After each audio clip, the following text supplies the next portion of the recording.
September 18th will mark 1 year since Illinois ended cash bail and launched a wave of controversy from law enforcement, the justice system, and lawmakers. WYFR's Nathaniel Langley talks with one local state's attorney who says the law must go through some growing pains.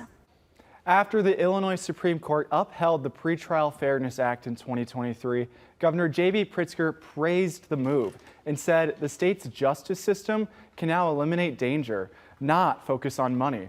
Winnebago County State's Attorney says the year-old law works, sort of.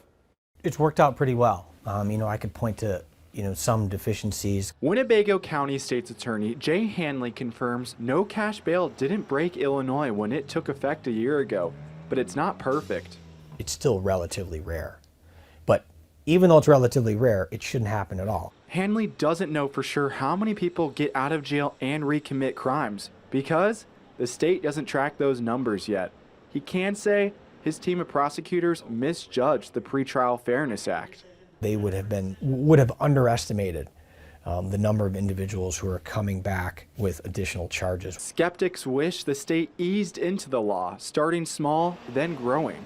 Let's go with the lower level offenses, see how that works out first before we try anything else. Cabello and fellow Republicans regularly meet with attorneys about the act to see what modifications are needed. We did this as, we're not going to get rid of the Safety Act, so let's try to make it better. One of those areas is the 90-day window, where nearly anyone facing charges can walk free if their trial doesn't start within 90 days. The person still is a danger to the community. Nothing's really changed other than the passage of a relatively small amount of time.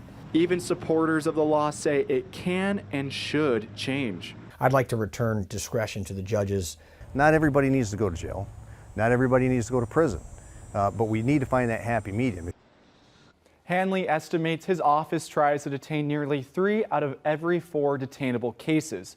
Judges approve those requests, he says, about 2/3 of the time.